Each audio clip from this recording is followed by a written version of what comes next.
Joining me here on the Rich Eisen Show is now the star of The Pope's Exorcist, available in theaters nationwide on Friday, April 14th, the Oscar winner Russell Crowe here on the Rich Eisen Show. How you doing, Russell?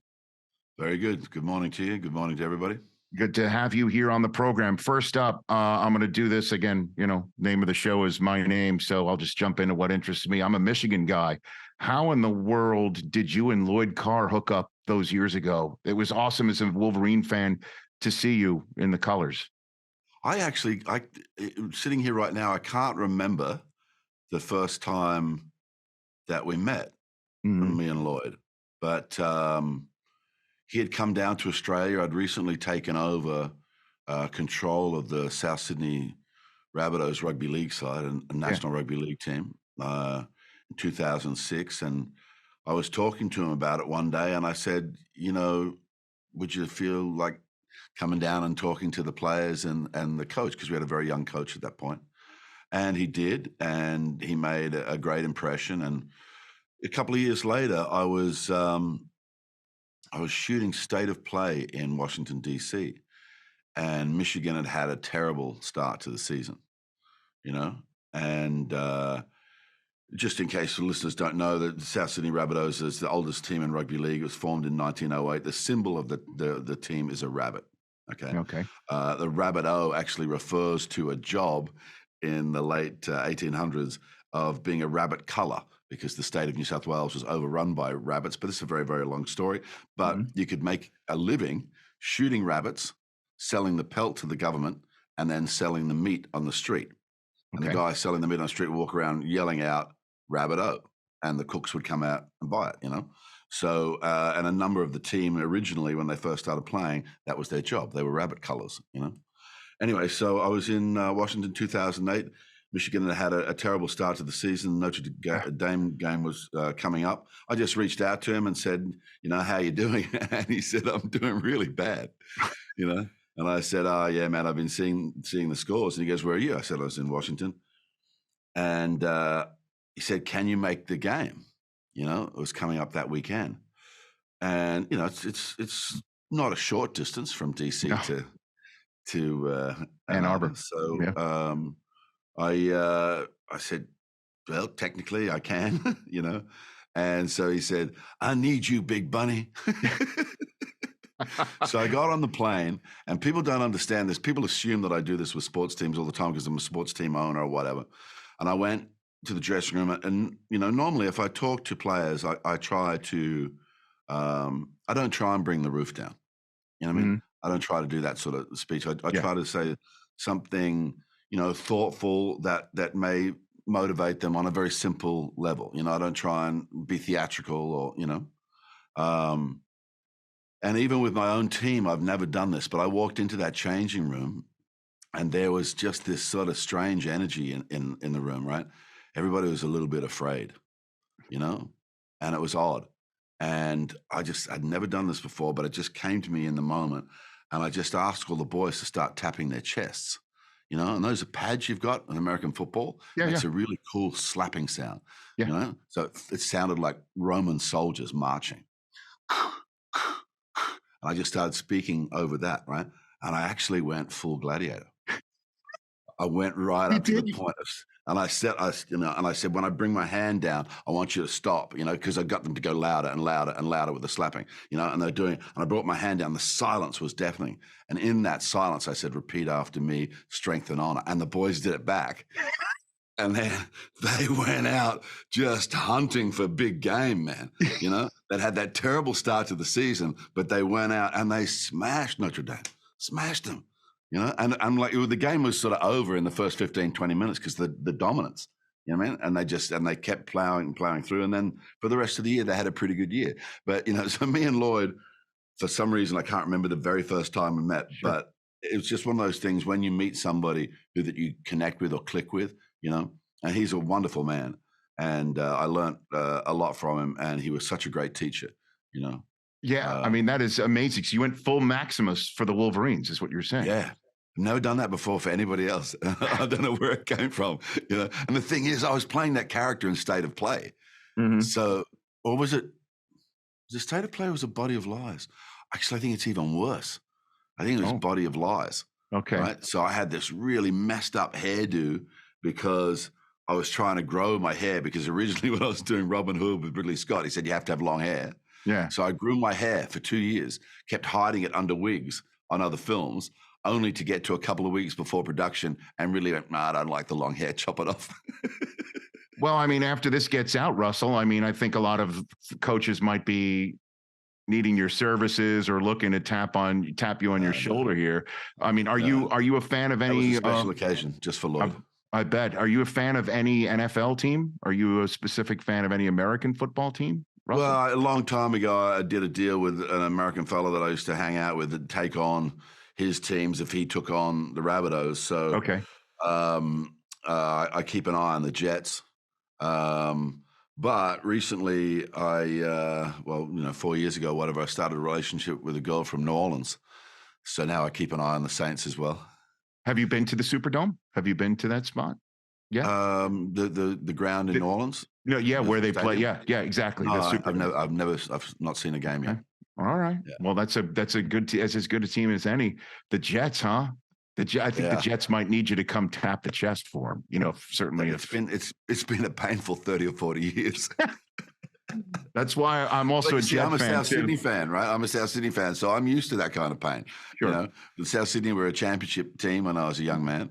Yeah. But by the time, by the late 90s, they're a perennial losing team. The reason I took them over was because I just simply understood that the kids from the district of South Sydney needed that team to be successful in order to better their lives. You know what I mean? Sure. To give them the sort of, the confidence to actually pursue the things that they wanted to do. When we finally did win the championship in 2014, a lot of people asked me, it's great for South, does that mean you'll create more football players in your district, And I said, no, that means we're going to create more doctors and lawyers and artists and songwriters and kids who will back themselves because they saw those perennial losers pull themselves up by their own bootstraps and actually not only become competitive, not only become dominant, but they became the champions.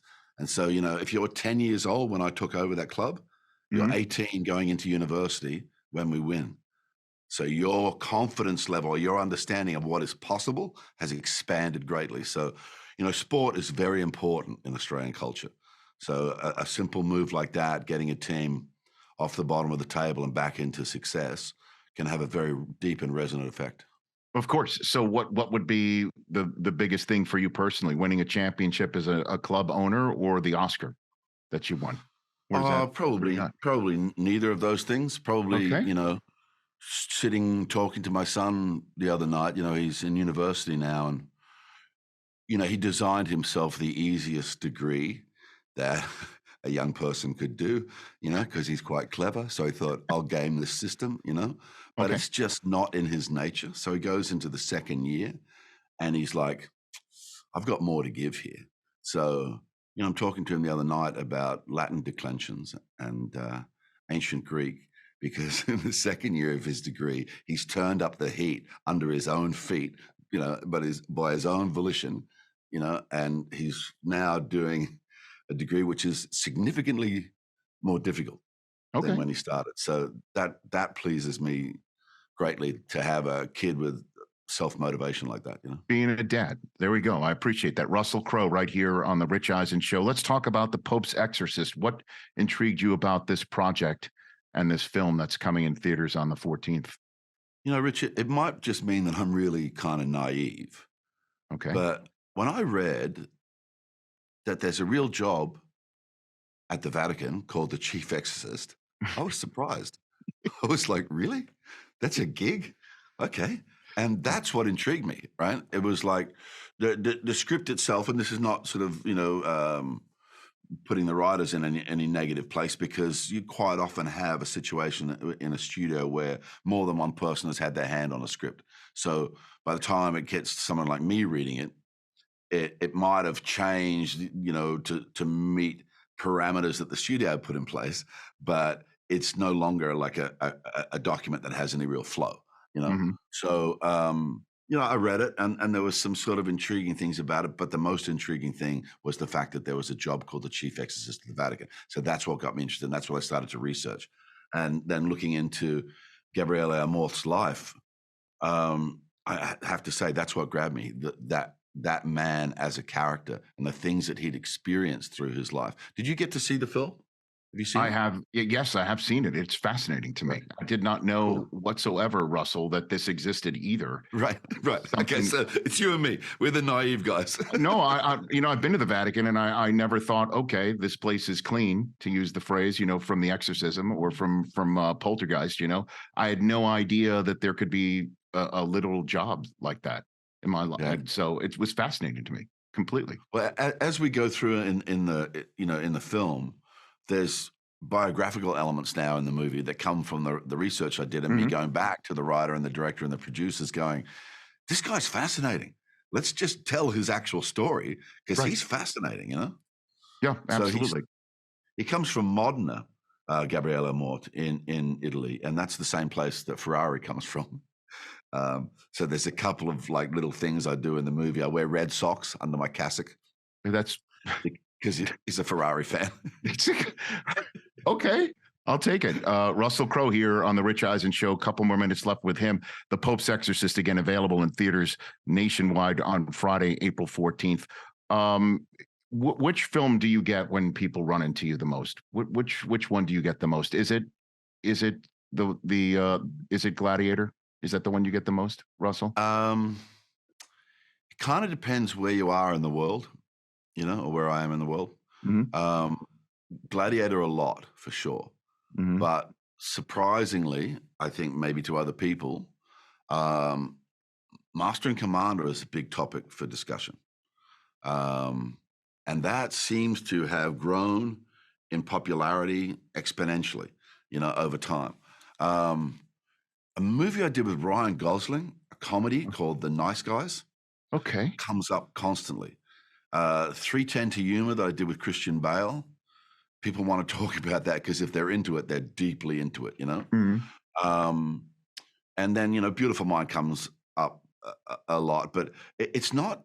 Yeah, I mean, I've been very lucky in that regard. It's not just a single film. I mean, obviously, Gladiator took my life into a completely different place, at the time when it came out, and it's got long legs, man. It's 2023 right now, but I guarantee you tonight, somewhere in the world, Gladiator's playing on primetime television. Oh, there's no doubt. That's, we made that film in 1999, 24 years ago. It's crazy, it's. And I'm sure somebody somewhere is screaming to somebody, "Are you not entertained?" I'm sure that's happening as well. I mean, well, there's a few lines in that people like to use. I actually went to a Snoop Dogg concert in Melbourne with my youngest son, my 16-year-old son. I was shooting down there. He came down for the weekend. He saw Ed Sheeran the night before, and then we went to Snoop Dogg the next night. It was a big weekend for him, And Snoop's on stage at the end of his concert, and he knows I'm there. We've been friends for quite a while, And he goes, "I just want to do a shout out." He knows who he is. "Are you not entertained?" It was like my 16-year-old's eyes just popped, And I was like, "Snoop, I owe you for that, man. Thank you very much." That's as cool dad points as you can possibly get, for sure. Right, that's a 3-pointer, right? And do you get how about The Insider? To me, that is one of the most fascinating films that does come up a lot. And the people that talk to me about The Insider, they want to share it with me as if it's a secret between us. Why? What do you mean? Well, it's like, "Oh, I really like your movies or whatever. My favorite one is The Insider." You go, "Okay," because if it's connects us somehow, it's like, all right. It's like they're whistleblowing on themselves. I don't understand that. That's just odd. But I mean, that does get some people passionate about it. The other one that a lot of athletes bring up is a film called Cinderella Man, of course, which didn't do so well in America at the time of release, which really surprised me. But I think we sort of missed our release window. We should have come out in the November, December area, but we waited till halfway through the next year. And by then there was sort of a burn for it had gone, But a lot of people, like I say, people who are into sport or whatever, they bring that up as a motivational thing that they use, Well, I guess to bring this full circle as I let you go, I was under of the understanding that Lloyd Carr was showing the Cinderella Man to the Wolverines. That's right. And that's what connected the two Thank guys you, to Rich. begin with. That's right. That's right. I read that in the paper. I was somewhere in New York or something like that. I read in the paper he'd been showing Cinderella Man to his team. And I do have a deep affection for that film. So I called him. That's how we met. I called Lloyd and said, hey, I heard you, showing that team. Should we get together and, have a chat? And so that's how we started our friendship. Yeah. And I have a deep, as a Wolverine, of course, and as a Wolverine, I have a deep dislike for Notre Dame. So thank you for going full Maximus prior to that game. I feel like I owe you. And I would love to have you back on again whenever you want. Russell, if you're in Los Angeles, I'd love to host you on the program. I have so much to go down your memory lane from your career, which has just been a delight. So thanks for for this conversation, and best of luck on the film. Thank you very much. All the best. That's Oscar winner Russell Crowe. Everybody check out The Pope's Exorcist. Yes, there is such a thing, in theaters nationwide Friday, April 14th, right here on The Rich Eisen Show. Catch The Rich Eisen Show every single day on the Roku channel, 12 to 3 Eastern, for free.